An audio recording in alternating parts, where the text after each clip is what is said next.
کیا وجہ ہے کہ ہم عید میلاد النبی نہیں مناتے لیکن یوم پاکستان مناتے ہیں، آزادی پاکستان کا دن مناتے ہیں؟ تو میں اس کی وضاحت کرنا چاہتا ہوں کہ اس میں کوئی شک و شبہ نہیں ہے کہ اس کائنات کی تاریخ میں سب سے بڑا عظیم دن وہ تھا جس میں اللہ تبارک و تعالی نے اس کائنات کی ہدایت کے لیے جناب محمد رسول اللہ صلی اللہ علیہ وسلم کو مبعوث فرمایا۔ اس سے زیادہ عظیم دن انسانی تاریخ میں کوئی اور نہیں جس میں آپ تشریف لائے،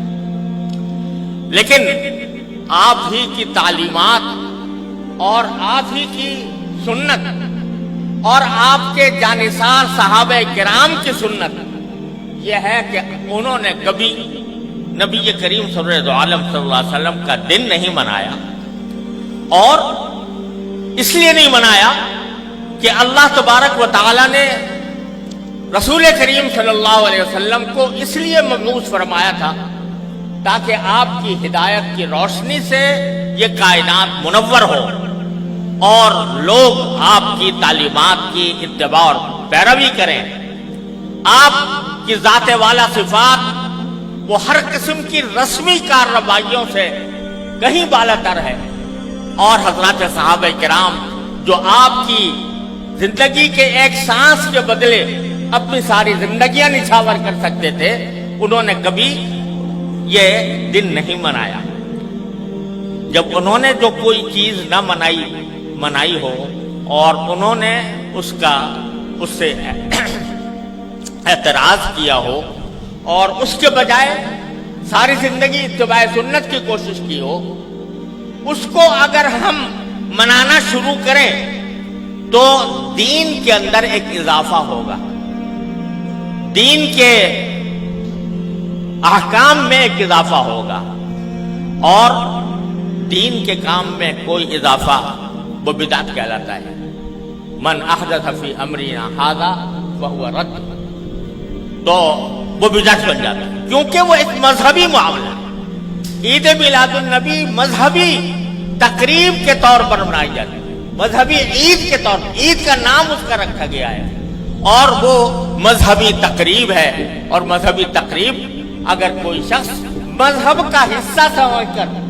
وہ بنائے گا تو دین میں ایک اضافہ ہوگا جس کا نام بدعت ہے۔ اس لیے ہمارے اکابر علماء کرام نے اس بنانے کا اہتمام نہیں کیا۔ جہاں تک یہ 14 اگست کا تعلق ہے، 14 اگست کے یوم آزادی کا تعلق ہے، یہ کوئی مذہبی تقریب نہیں ہے، یہ کوئی دینی اجتماع نہیں ہے، یہ دینی تقریب نہیں ہے، بلکہ یہ ملکی تقریب ہے، اور ملک کی آزادی کے طور پر، اس کے ایک نشان کے طور پر اس کو منایا جاتا ہے۔ کوئی شخص بھی جو اس کو منانے والا ہے وہ اس کو دین کا حصہ سمجھ کر نہیں مناتا، اس کو مذہب کا جز سمجھ کر نہیں بناتا، بلکہ ایک ملکی تقریب ہے۔ ایک ملک کا اللہ تبارک و تعالیٰ نے ایک ملک ہمیں عطا فرمایا، اور ایسا ملک عطا فرمایا جس کی تفصیل مولانا عزیز الرحمان صاحب نے بیان کی ہے، تو وہ ہم ایک ملک کی تقریب کے طور پر بناتے ہیں۔ بدعت اس وقت بنتی ہے کوئی چیز جو شریعت میں نہ ہو اور شریعت کا حصہ اس کو بنا دیا جائے،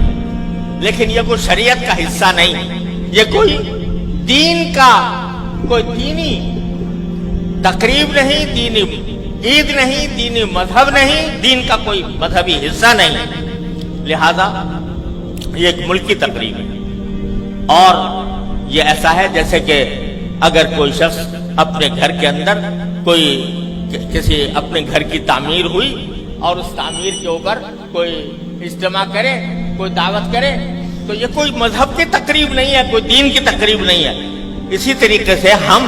یوم آزادی پاکستان کا اس لیے مناتے ہیں کہ اللہ تبارک و تعالیٰ نے اپنے فضل و کرم سے یہ نعمت ہمیں عطا فرمائی تھی، اور ملکی تقریب کے طور پر اس کو منایا جاتا ہے۔